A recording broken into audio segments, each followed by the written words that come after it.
Hello students and welcome to in this video. तो इस lecture में हम पढ़ने जा रहे हैं आज के लेक्चर में geometric progression GP. In last lecture हमने कवर किया था एपी, और एपी में उसमें था nth term and sum of n terms. तो यहाँ पर सिमिलर जीपी में भी हम दो फॉर्मूले पढ़ने वाले हैं। First one is NS term formula and second one is some formula. Okay, so start करते हैं। सो जैसे कि हमने एपी में कहा था कि एपी इज अ सीक्वेंस जहां की हमें हर नेक्स्ट टर्म एक फिक्स नंबर को ऐड करने को मिलता था। दैट वाज ए, उसके बाद ए प्लस डी, उसके बाद ए प्लस 2d, ऐसे।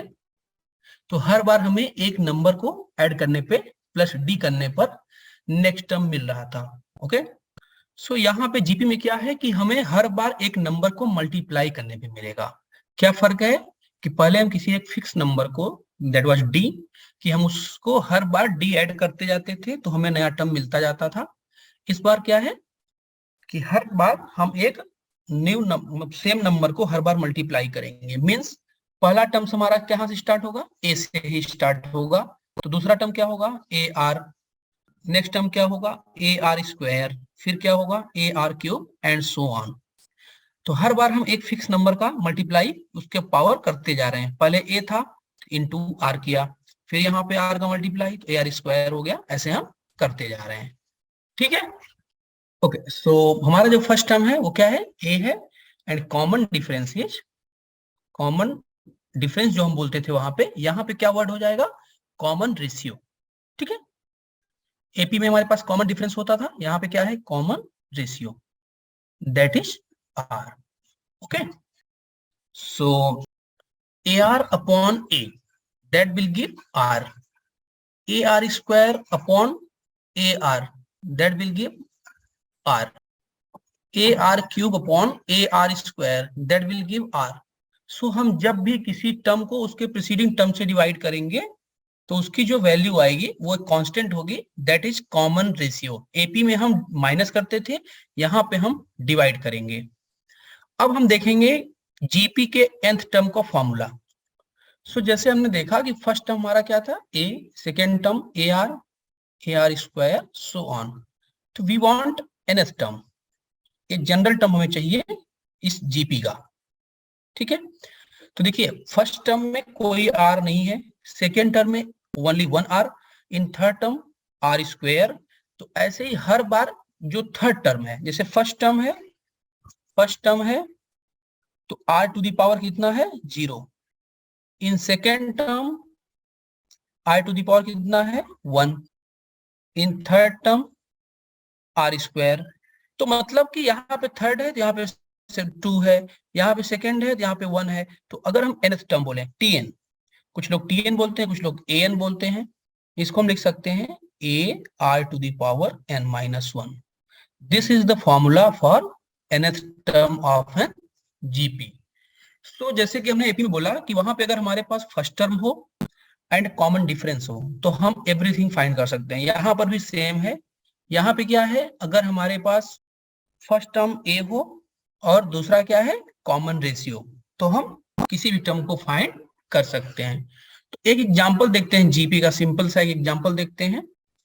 So example is 2, 4, 8, 16 and so on. So clearly हम यहाँ पे देख सकते हैं कि फर्स्ट टर्म हमारा कितना है? 2 है। अब 4/2, this will be equal to 8/4, this will be equal to 16/8 and so on equal to 2। हर जगह पे किसी भी टर्म से उसके प्रीसीडिंग टर्म से डिवाइड करने पे वो वैल्यू कितनी आ रही है? 2 आ रही है। तो ये वैल्यू हर बार फिक्स है, 2 है, तो यही क्या है? हमारा कॉमन रेशियो। तो हमारे पास एक ही वैल्यू है एंड कॉमन रेशियो है R2। तो हम क्या फाइंड कर सकते हैं? यहाँ पे nth टर्म फाइंड कर सकते हैं।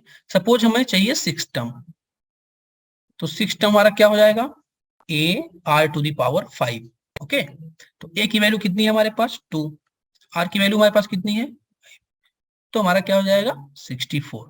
ये हमारा फिफ्थ टर्म हो जाएगा, 6 टर्म हो जाएगा, ठीक है।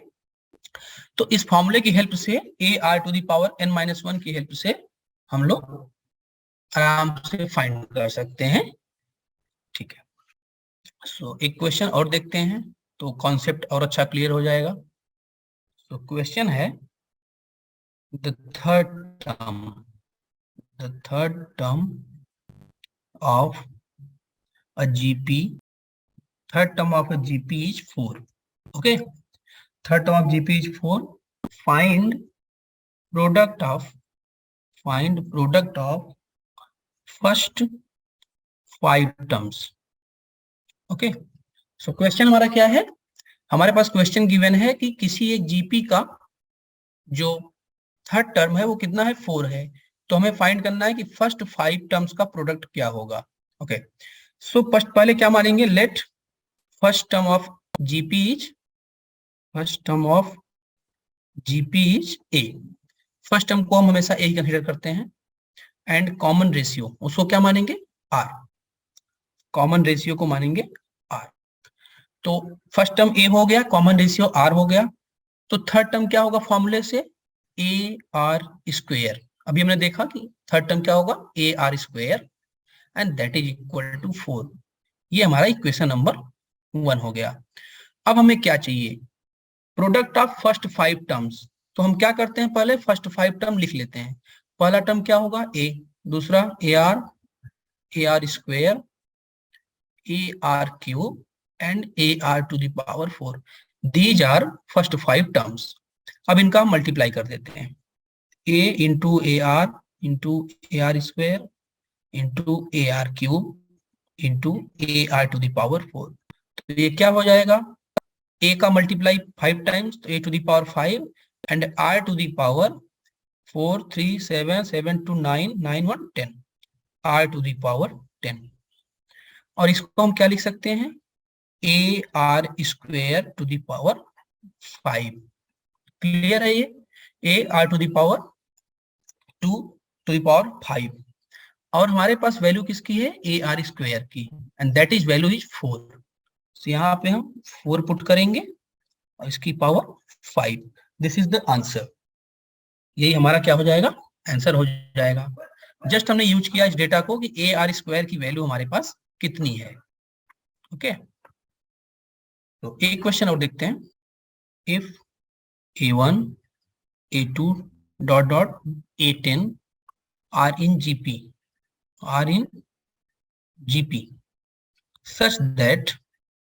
such that A7 upon A5 equal to 25, then find A10 upon A8। इसका सॉल्यूशन देख लेते हैं। हमारे पास क्वेश्चन क्या है कि A1 A2 these are terms of GP, मतलब कि ये सब जीपी में है। तो सबसे पहले हमारे पास गिवन है कि A7 अपॉन A5, ये है कितना, 25। ठीक है, तो A7 मतलब 7th टर्म, 7th टर्म की वैल्यू कितनी होगी, अभी हमने फॉर्मूले देखा था, a are to the power 6। और जो 5th टर्म है वो कितना होगा, a are to the power 4, and this is equal to 25। तो हमारा ए से जो ए है वो कैंसिल हो जाएगा, और आर टू द पावर 4 से r to the power 4 cancel हो जाएगा, तो आर स्क्वायर इक्वल टू 25। ठीक है, तो हमारे पास आर स्क्वायर की वैल्यू आ गई, कितनी आ गई, 25। अब बात आती है हमें फाइंड क्या करना है, हमें फाइंड करना है A10 अपॉन A8। ठीक है, तो हमारा A10 कितना होगा, फॉर्मूले से यहाँ पे हम A1 लिखेंगे क्योंकि फर्स्ट टर्म A1 है। तो A1 R to the power 9, और A8 क्या हो जाएगा, A1 R to the power 7। ठीक है, तो A1 से A1 कैंसिल, हमारा फिर से यहीं पे क्या आ गया, आर स्क्वायर। तो मतलब कि हमारा आंसर क्या हो गया, सेम हो गया, ये कि जो A7 बाई A5 की वैल्यू होगी वही A10 अपॉन A8 की वैल्यू होगी, क्योंकि ये भी इक्वल है किसके, आर स्क्वायर के। ठीक है, तो A10 अपॉन A8 की जो वैल्यू है वो क्या हो गई, 25। Okay, so these are just simple concept and एनेक्टम फॉर्मूला।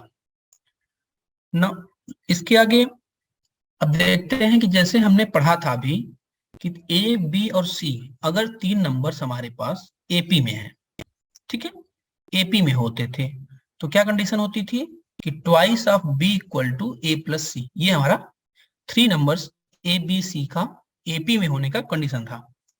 अब हम देखेंगे कि अगर हमारे पास 3 नंबर्स ए बी सी हैं और ये किस में है, जीपी में है, तो क्या कंडीशन होगी। तो डिफिनेशन देखते हैं। जीपी डिफिनेशन क्या होती है कि आप बी को जब ए से डिवाइड करोगे तो उतना ही आएगा जितना सी को बी से डिवाइड करने पे। यही होता है कि कॉमन रेशियो हर जगह सेम होता है। तो अब इसका हम क्रॉस मल्टीप्लाई कर देंगे। जब क्रॉस मल्टीप्लाई करेंगे तो क्या हो जाएगा, बी स्क्वायर इक्वल टू ए सी। ठीक है, बी स्क्वायर इक्वल टू ए सी, ये कंडीशन है 3 नंबर्स ए कॉमा बी कॉमा सी के जीपी में होने का। ठीक है, तो ये हमारा 3 नंबर्स के जीपी में होने का कंडीशन है। एक कॉन्सेप्ट यहाँ पे nth टर्म रिलेटेड और है, nth टर्म फ्रॉम लास्ट। ठीक है, nth टर्म फ्रॉम लास्ट। तो जैसे हमारे पास एपी है, उसका फर्स्ट टर्म ए है, दूसरा टर्म ए प्लस डी है, ऐसे ही लास्ट टर्म क्या है, लास्ट टर्म कितना है, एल है। तो ए प्लस डी ऐसे एल है। तो इसका जो अगर हम लास्ट से देखें nth टर्म, तो एपी में होता था l minus n minus one into d. ठीक है, l minus n minus one into d, ये कहां से होता था, लास्ट से। ऐसे ही इन केस ऑफ जीपी, जब हम जीपी की बात करेंगे, यहाँ पे जो लास्ट टर्म से nth टर्म लास्ट से होगा, nth टर्म फ्रॉम लास्ट। तो nth टर्म फ्रॉम लास्ट क्या हो जाएगा, ए सिंपली जो वहां पे हम फॉर्मूला लिखते थे r to the power n minus one, तो वो हमारा क्या बन जाएगा, यहाँ पे जो हमारा ए है उसको हम एल से सब्स्टिट्यूट कर देंगे, क्योंकि यहाँ भी पहले एपी में ए होता था, लेकिन जब लास्ट से लिखेंगे तो एल से सब्स्टिट्यूट कर देंगे। तो ये जो हमारा ए है वो क्या हो जाएगा, एल हो जाएगा। और यहाँ देखिए उसमें पहले शुरू से प्लस होता था तो माइनस हो जाता था, यहाँ पे बस क्या फर्क आएगा, l into one upon r हो जाएगा। ठीक है, to the power n minus one. ठीक है, तो ये हमारा nth टर्म फ्रॉम लास्ट हो जाएगा। और जो हमारा ये था a are to the power n minus one, ये था हमारा nth term from starting, nth term from starting. ठीक है, तो दोनों में बेसिक डिफरेंस क्या है, वहां पे हम ए से शुरू करते थे, यहाँ पे हम लास्ट टर्म, क्योंकि हम इधर से जा रहे हैं लास्ट से, तो लास्ट टर्म से शुरू करेंगे। और हर बार यहाँ पे आर का मल्टीप्लाई हो रहा है, तो r to the power n minus one, और यहाँ पे हर बार आर से डिवाइड होगा, क्योंकि हम लास्ट से शुरू की तरफ जा रहे हैं। तो आर की जगह पे हम क्या लिखेंगे, वन बाई आर, और to the power n minus one हो जाएगा। ओके, सो एक क्वेश्चन देखते हैं जो कि बहुत ही इंपॉर्टेंट है और कई बार एग्जाम्स में पूछा भी जाता है। तो क्वेश्चन हमारा है, if A B C be in GP, अगर हमारे ए बी सी जीपी में है एंड ए इज, नहीं जीपी में नहीं है, sorry, if A B C be pth qth and rth terms of GP, then find, क्या फाइंड करना है हमें, log A, log B, log C, P Q R one one one. तो हमारे पास गिवन क्या है कि हमारे जो ए बी और सी हैं वो क्या हैं, जीपी के टर्म्स हैं। कौन से term, pth term, qth term, rth term. तो मतलब कि पीएच टर्म जो कि क्या होगा, ए, और यहां पर हम कंफ्यूजन से बचने के लिए, क्योंकि हमारे पास already A B C terms हैं, तो हम कैपिटल मानेंगे। तो कैपिटल ए इसका हम फर्स्ट टर्म मानेंगे, और इसका जो कॉमन रेशियो है कैपिटल आर मानेंगे। तो हमारा ये हो गया पीएच टर्म, और ये है कितना, ए। ऐसे ही जो क्यूएच टर्म है वो कितना है, A are to the power Q minus one, ये कितना है, बी है। एंड लास्ट में टी आर मतलब आर एच टर्म, वो कितना हो जाएगा, R minus one equal to C. ठीक है, ये हमारे पास गिवन है। तो हमें क्या चाहिए, वैल्यू चाहिए इसकी। ठीक है, सो यहाँ पे हमें चाहिए log A, log B and log C. तो हमको मतलब दोनों साइड यहाँ पे लॉग लेना चाहिए। तो लॉग ए की वैल्यू कितनी हो जाएगी, लॉग ए की वैल्यू कितनी हो जाएगी, log a are to the power p minus 1। And फिर लॉग की प्रॉपर्टी क्या होती है, log a into b equal to log a plus log b। तो ये बन जाएगा log a plus p minus 1 times log r, क्योंकि पावर साइड में मल्टीप्लाई होता है, लॉग की प्रॉपर्टी है। ऐसे ही हमारा log b कितना होगा, same log a r to the power q minus 1। तो एकदम सिमिलर है ये, क्या हो जाएगा log a plus q minus 1 log r, ठीक है। एंड log c की जो वैल्यू आएगी वो आएगी log a r to the power r minus 1 and this will be log a plus r minus 1 log r। तो हमारे पास log a log b log c की वैल्यू आ गई, ठीक है। तो log a log b log c की वैल्यू आ गई। यहाँ पे हम अब यहाँ पे रख देंगे इसको, उसके बाद हम सिंपली डिटर्मिनेंट की प्रॉपर्टी लगाएगी। इसमें से कुछ लोगों ने भी डिटर्मिनेंट नहीं पढ़ा होगा, क्योंकि डिटर्मिनेंट 11th में है नहीं, वैसे 12th का कोर्स है सीबीएसई में। तो यहाँ पे जब हम ये log a log b और log c की वैल्यू रख के यहाँ पे हम प्रॉपर्टी लगाएंगे डिटर्मिनेंट की, देन दैट विल बी 0, ठीक है। सो देख लेते हैं। सो हमें क्या करना है, हमें इसको हम मान लेते हैं 1, इसको मान लेते हैं 2, इसको मान लेते हैं 3, ठीक है। तो यहाँ पर देखिए यहाँ पे p है, तो इस वाले इक्वेशन में हम मल्टीप्लाई करेंगे q माइनस r का, ठीक है। q माइनस r का किसमें, फर्स्ट में, प्लस इसमें q माइनस 1 है, तो इसमें हम क्या करेंगे p माइनस q का मल्टीप्लाई कर देंगे, p माइनस q का पूरे मल्टीप्लाई करेंगे सेकंड में, ठीक है। एंड लास्ट में यहाँ पे r माइनस 1 है, तो इसमें क्या करेंगे, सॉरी यहाँ पे q था तो r माइनस p का करना होगा, जो टर्म है उसको नहीं लेना। तो यहाँ पे q है तो r माइनस p, लास्ट में क्या करेंगे, r है तो p माइनस q, इसमें हम थर्ड में मल्टीप्लाई करेंगे। देन जब इसको टोटल करेंगे ये हो जाएगा 0, ठीक है। तो डिटर्मिनेंट की प्रॉपर्टी से ये पूरी वैल्यू क्या हो जाएगी, 0 हो जाएगी, ठीक है।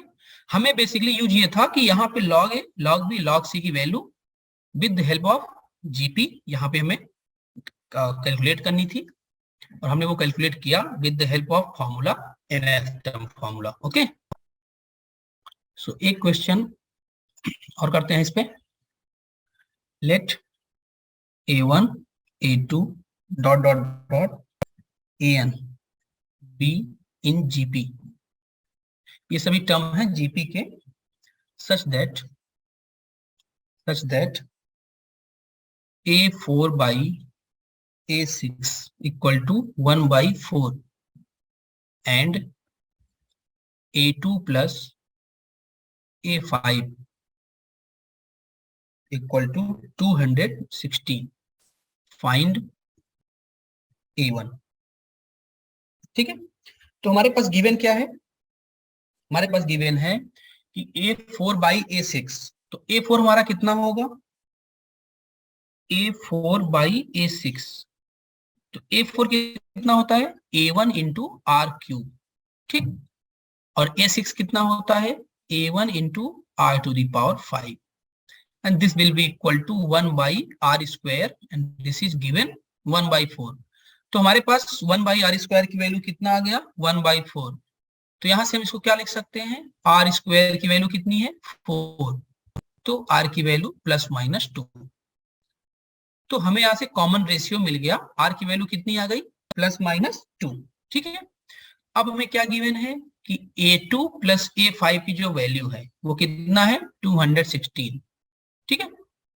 तो a2 plus a5 equal to 216, तो a2 हमारा क्या हो जाएगा a1r, क्योंकि हमारा फर्स्ट टर्म क्या है a1।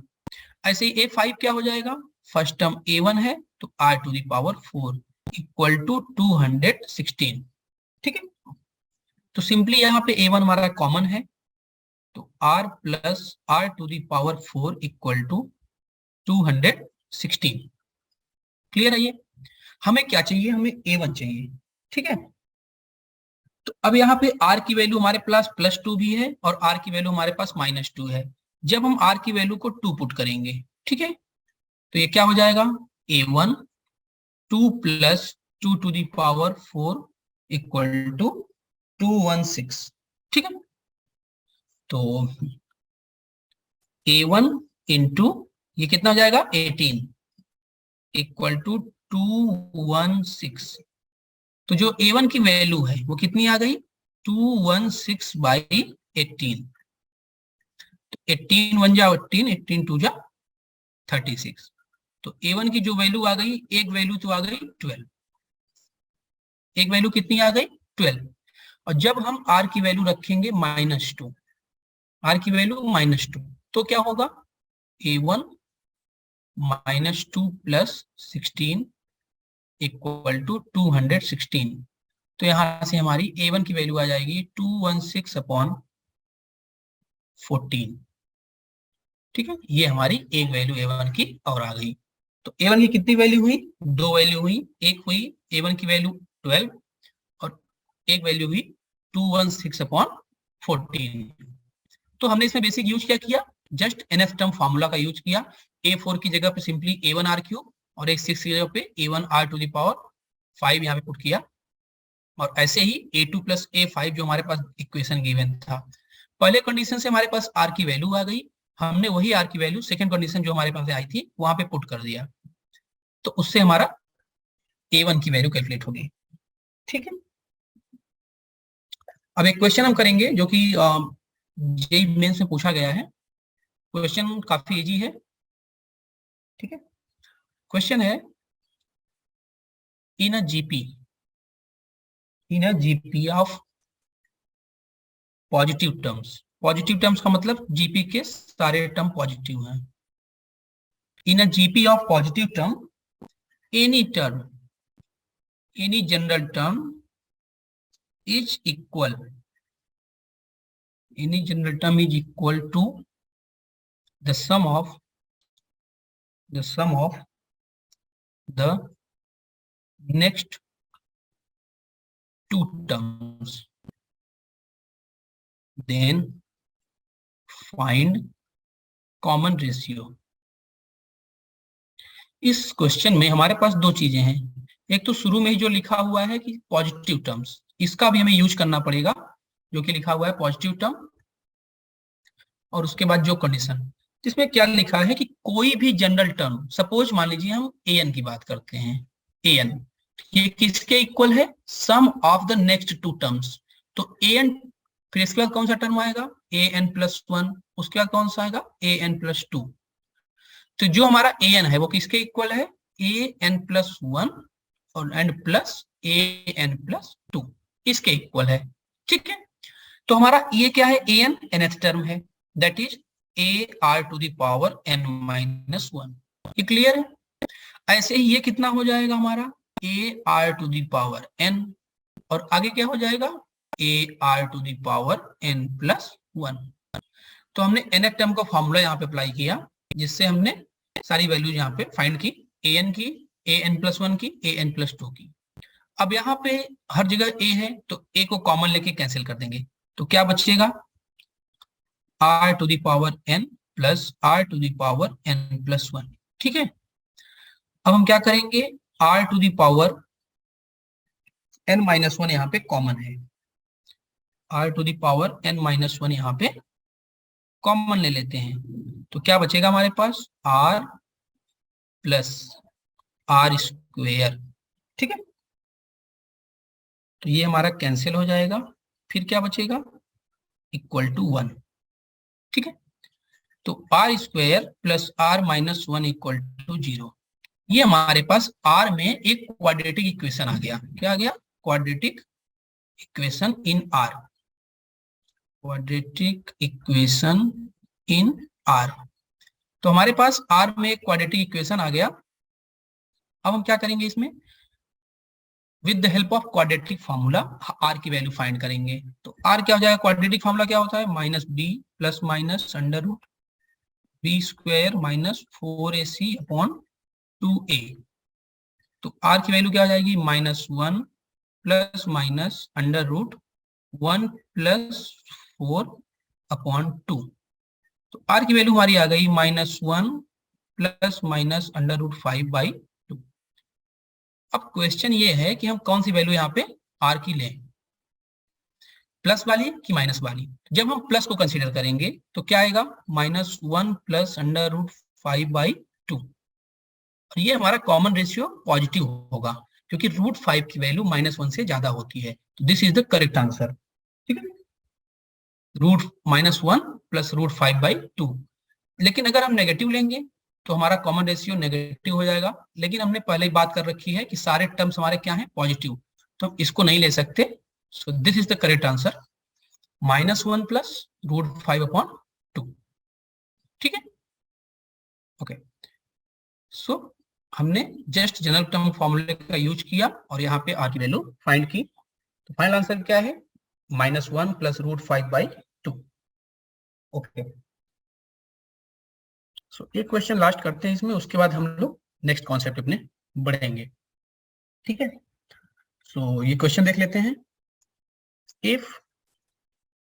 if the first and nth term of a GP, first term and nth term of GP are A and B। A क्या है हमारा फर्स्ट टर्म, B हमारा क्या है nth term. Find product of first n terms. ये एक अच्छा question है और इसे हम आप रिजल्ट भी कर सकते हैं। इसका रिजल्ट याद रखना जरूरी है कि इसका रिजल्ट क्या आने वाला है। ठीक है, तो जो इंफॉर्मेशन हमें गिवन है हम उसी का यूज करेंगे और वैल्यू को फाइंड करेंगे। ओके, सो देखते हैं। फर्स्ट टर्म हमारा क्या है, ए है। जो फर्स्ट टर्म है वो ए है एंड जो tn है nth टर्म वो कितना है, b। तो हम जो है फॉर्मूला जानते हैं nth टर्म का क्या होता है, a r⁻n-1 equal to b। ठीक है, तो a को सिंपली इधर डिवाइड कर देंगे b/a। हमें क्या चाहिए, हमें चाहिए कॉमन रेशियो। तो कॉमन रेशियो क्या हो जाएगा यहाँ से, ये पावर राइट साइड में जाके 1/n-1 बन जाएगा। अब हमारे पास आ गया कॉमन डिफरेंस। ठीक है, सो हमारे पास फर्स्ट टर्म भी है और कॉमन डिफरेंस भी है। अब हमें फाइंड क्या करना है, product of first n terms. ठीक है, क्या करना है, product of first n term. तो हमें चाहिए प्रोडक्ट क्या होगा, a into AR into AR³ into कहां तक, AR⁻n-1 तक। ठीक है, ये प्रोडक्ट हमको चाहिए। तो देखिए a का मल्टीप्लाई कितनी बार हो रहा है, n टाइम्स, तो ये हो जाएगा A⁻n। एंड r देखिए हमें पता है कि प्रोडक्ट में जो पावर होता है उसका सम हो जाता है। तो r की पावर यहाँ पे कितनी है, 1 2 3, ऐसे ही कहां तक, n-1 तक। तो ये हमारा ऐड हो जाएगा 1 + 2 + 3 plus dot dot dot plus n-1 तक, ये हमारा ऐड हो जाएगा। तो अब हमारे पास क्या आ गया, ये हमारा सम ऑफ नेचुरल नंबर्स का फॉर्मूला है। Sum of natural numbers formula क्या होता है, n+1/2। तो यहाँ पे नेचुरल नंबर्स हैं कितने, n-1 है, तो ये हो जाएगा n-1 इंटू n/2। ये क्लियर है। तो हमारे पास क्या मिल गया, a⁻n। अब हम यूज करेंगे r की वैल्यू का। ठीक, तो a⁻n, r की वैल्यू कितनी है, b/a⁻1/n-1 और इसकी पूरी पर n-1 n/2। ये क्वेश्चन बहुत ही सिंपल है, इसमें हम सिंपली केवल अलजेब्रा कर रहे हैं और कुछ नहीं। तो अब हमें पता है कि दो पावर होने पे हम क्या करते हैं, मल्टीप्लाई कर देते हैं। तो इस पावर का इस पावर से मल्टीप्लाई हो जाएगा, तो n-1 से n-1 कैंसिल हो जाएगा। ठीक है, तो हमारे पास जो आ गया वो फाइनल क्या आ गया, प्रोडक्ट वो आ गया a⁻n into b⁻n/2 upon a to the power n by 2। तो फाइनल आंसर हमारा आ गया a b to the power n by 2। ठीक है, तो एक बार क्वेश्चन को रिव्यू फिर से कर लेते हैं। ये क्या है कि हम कह रहा है कि हमारे पास फर्स्ट टर्म ए है और nth टर्म क्या है, बी है। तो वहां से हमने कॉमन डिफरेंस की वैल्यू, सॉरी कॉमन रेशियो की वैल्यू फाइंड कर ली। उसके बाद हमें करना था प्रोडक्ट, कितने टर्म्स का, n टर्म्स का, that is a into A r plus into A R square so on. अब a का मल्टीप्लाई r n टाइम्स हो रहा है, तो ये a to the power n हो जाएगा और r का पावर सारा ऐड हो जाएगा। तो 1 प्लस 2 प्लस 3 कहां तक, n माइनस 1 तक। ठीक है, तो ये सम हो जाएगा n minus 1 into n upon 2। तो जस्ट यहाँ पे हमने कॉमन रेशियो r की वैल्यू पुट कर दी, तो ये हमारा फाइनल आंसर आ गया। प्रोडक्ट क्या आ गया, a b to the power n by 2। ये हमारा फाइनल आंसर है। सो आगे बढ़ते हैं कॉन्सेप्ट की तरफ। नेक्स्ट कॉन्सेप्ट हमारा है selection of terms of GP. देखिए, जब हम एपी में सिलेक्शन कर रहे थे टर्म्स का, तो वहां पे हम कुछ ऐसे टर्म सेलेक्ट कर रहे थे कि उनका सम करने पे डी की वैल्यू कैंसिल हो जा रही थी। तो जब हम जीपी में टर्म्स को सिलेक्ट करेंगे तो हम कुछ इस तरीके से सिलेक्ट करने जा रहे हैं कि जब हम टर्म्स को मल्टीप्लाई करें तो कॉमन रेशियो आर की वैल्यू कैंसिल हो जाए। तो जैसे सपोज हमारे पास यहाँ पे मैं लिखूंगा नंबर ऑफ टर्म्स, हमें कितने टर्म्स मानने हैं। ठीक है, नंबर ऑफ टर्म्स, यहाँ पे क्या लिखूंगा, मैं टर्म्स लिखूंगा, क्या टर्म्स होंगे, और यहाँ पे मैं लिखूंगा कॉमन रेशियो। ठीक है, तो अगर हमें 3 टर्म्स मानने हैं तो हम क्या मानेंगे, ए बाई आर, ए आर। आप देख सकते हैं ये तीनों जीपी में है, और यहाँ पे जो कॉमन रेशियो है हमारा सिंपली क्या है, आर। अगर हम तीनों को मल्टीप्लाई करें, हम ऐसा क्यों मानते हैं कि एक को ए बाई आर मानेंगे, एक को ए आर, जब तीनों को हम मल्टीप्लाई करेंगे तो हमारा आर कैंसिल हो जाएगा, इसीलिए हम इसको इस तरीके से मानते हैं। ठीक है, उसके बाद हमारे पास है 4। जब 4 टर्म्स मानना होगा तो क्या मानेंगे हम, ए बाई आर क्यूब, दूसरा टर्म मानेंगे ए बाई आर, तीसरा टर्म मानेंगे ए इंटू आर, और लास्ट टर्म मानेंगे ए आर क्यूब। अब आप जब मल्टीप्लाई करेंगे चारों को तो आर से सब कैंसिल हो जाएगा। यहाँ पे जो हमारा कॉमन रेशियो है कितना है, आर स्क्वायर। आप करके देख सकते हैं, सेकेंड टर्म को फर्स्ट टर्म से डिवाइड कर दीजिए, आर स्क्वायर आएगा, थर्ड टर्म को सेकेंड से कर दीजिए, आर स्क्वायर आएगा। तो यहाँ पे जो कॉमन रेशियो की वैल्यू है कितनी है, आर स्क्वायर। ठीक है, अब हमारा नेक्स्ट है जब हमें 5 टर्म्स मानने हैं, तो 5 टर्म्स में क्या मानते हैं, A by R square, A by are, A R and A R square, ये टर्म्स हमें मानने पड़ेंगे। और यहाँ पर कॉमन रेशियो कितना होगा, आर, आप सिंपली देख सकते हैं डिवाइड करके। ठीक, तो this is the selection process. जब भी हमें एपी में कभी 3 टर्म कभी क्वेश्चन में आया कि 3 टर्म्स ऑफ जीपी, ऐसा कुछ क्वेश्चन बना, तो वहां पे हम टर्म्स को कैसे मानेंगे, जब 3 मानने होंगे तो इस तरीके से, जब 4 मानने होंगे तो इस तरीके से, एंड लास्ट वन जब 5 टर्म हमें कंसिडर करने होंगे, सिलेक्ट करने होंगे, तो इस तरीके से सिलेक्ट करेंगे। एक क्वेश्चन देखते हैं तो क्लियर हो जाएगा कि किस तरीके से हमें इसको सिलेक्ट करना है। ठीक है, तो हमारा क्वेश्चन है 3 numbers from an increasing GP।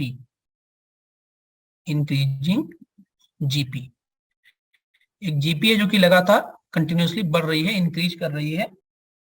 ये फॉर्म है, 3 नंबर्स मिलके फॉर्म कर रहे हैं एक increasing GP. If the middle term is doubled, if the middle term is doubled, then the new numbers are in AP, find common ratio। ठीक है, तो सॉल्यूशन देखते हैं।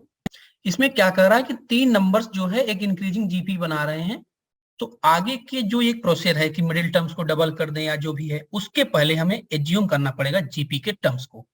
तो हम मानेंगे लेट 3 टर्म्स क्या क्या मानेंगे हम, लेट ए बाई आर, जो हमने अभी बताया था, a and A r, these are terms of GP.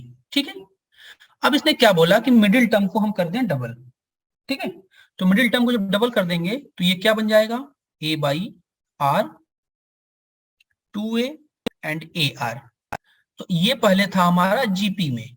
ठीक है, अब ये कह रहा है कि जब मिडिल टर्म को हमने डबल कर दिया तो ये हमारा क्या बन गया, एपी। ठीक, और हमें पता है एपी कंडीशन कि अगर ए बी सी तीन नंबर्स एपी में हैं तो b two b equal to क्या होता है, ए प्लस सी।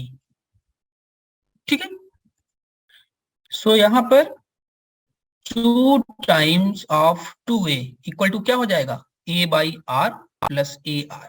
ठीक है, हर जगह पे ए है तो ए को कॉमन लेके कैंसिल कर देंगे, हमारे पास क्या बचेगा, 1 बाई आर प्लस आर।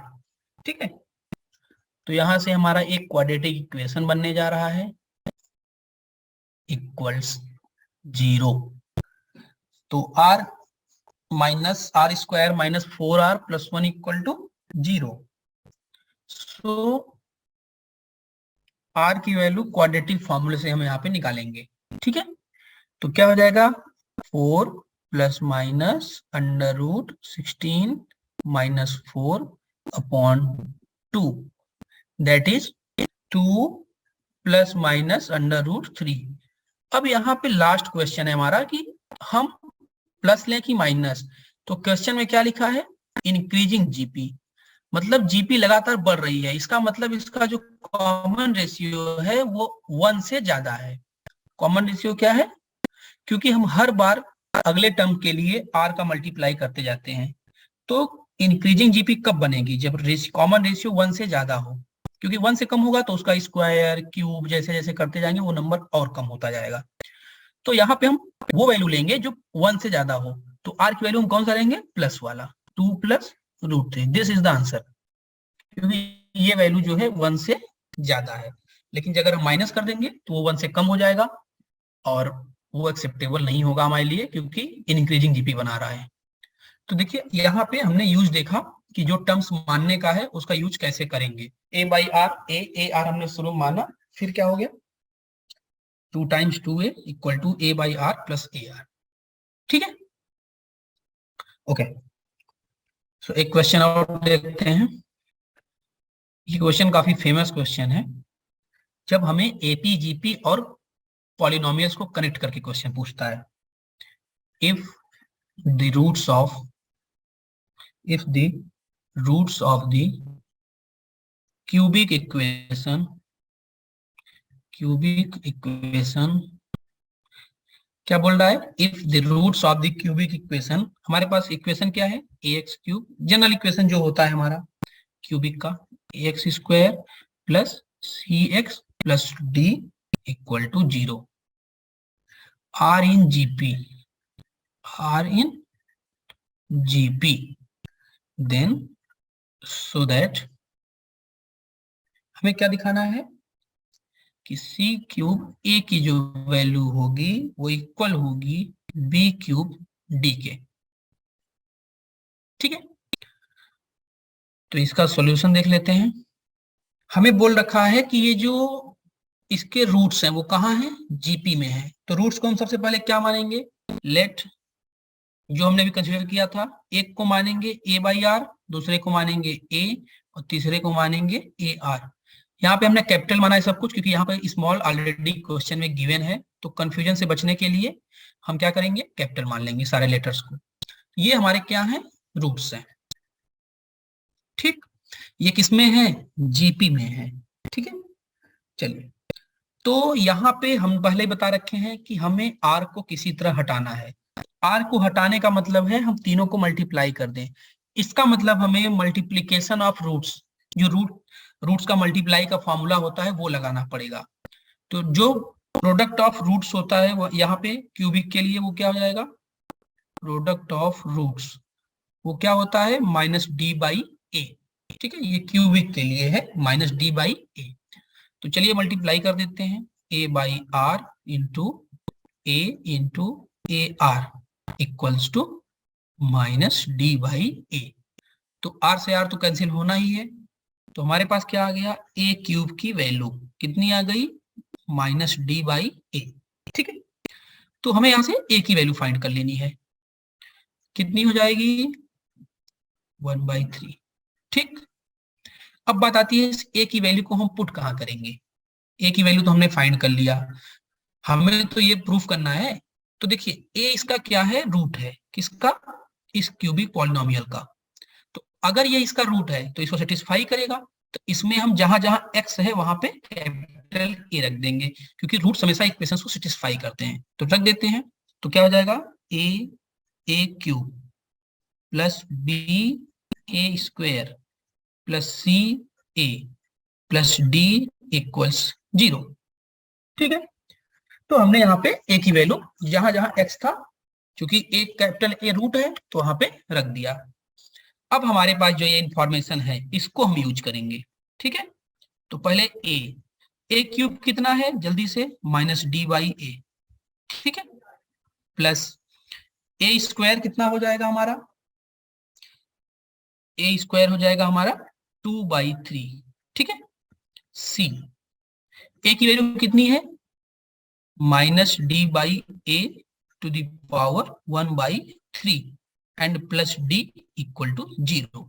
ठीक है, अब हम लगभग क्वेश्चन को सॉल्व करने के लिए पहुंचने वाले हैं, होने वाला है ये।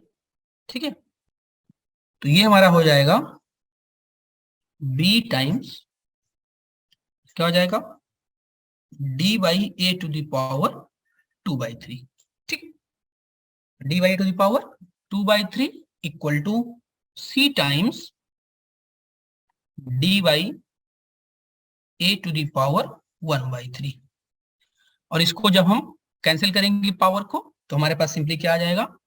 B cube D equal to C cube A. ठीक है, जो कि हमें प्रूफ करना था। तो हमने सिंपली रूट्स को मान के यहाँ पे रूट्स को क्या माना था? ए वाई आर ए आर। तो यहाँ पे दिख रहा है कि सिलेक्शन जब टर्म्स का करना हो तो कैसे करना है, तो उस टेबल के हिसाब से करना है। इस टेबल के कि A by R A R A by R cube A by R ऐसे कुछ करना है जब 4 टर्म्स मानना हो। और जब 5 टर्म्स कंसीडर करने हो तो इस तरीके से मानने हैं। ओके, अब हम कुछ प्रॉपर्टीज देखते हैं जीपी की। ठीक है, प्रॉपर्टीज देखते हैं।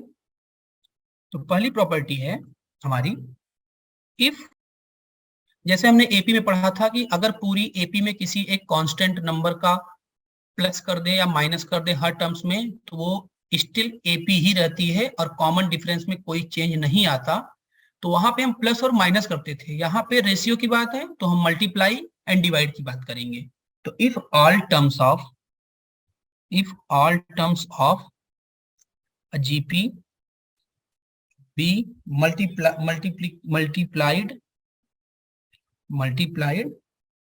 or divided by, and obviously हम नॉन जीरो नंबर से डिवाइड या मल्टीप्लाई करेंगे, non zero constant, then it remains a GP. It remains a GP with the same common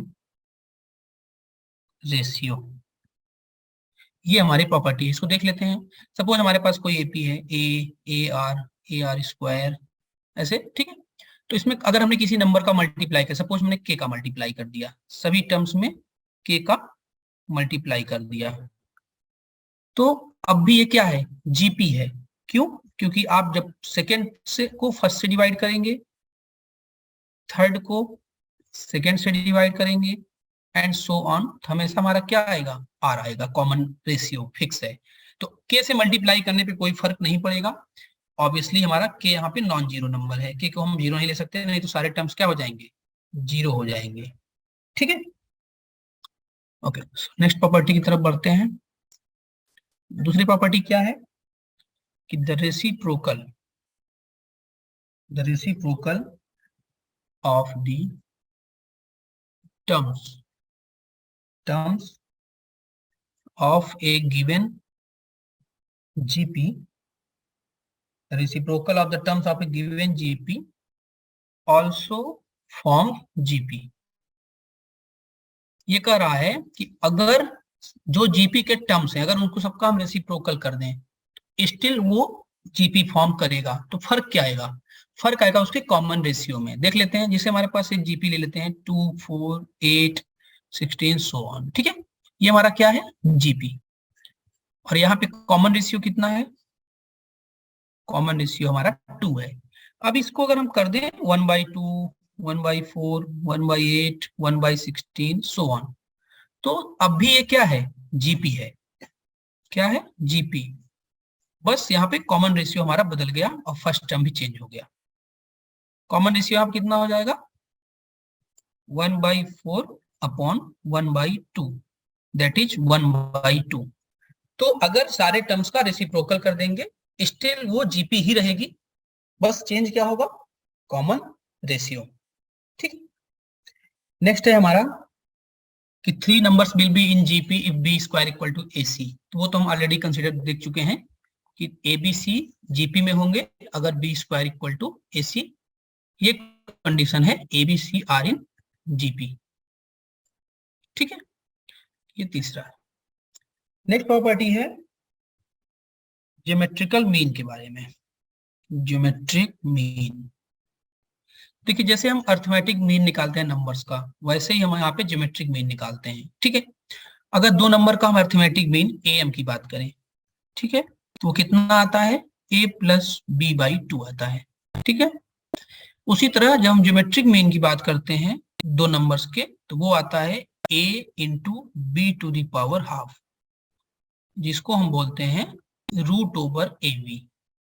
ये ठीक है, तो ये हमारा ज्योमेट्रिक मीन है। तो अगर 2 नंबर है यहाँ पे तो दोनों को मल्टीप्लाई करके पावर 1/2 कर देंगे।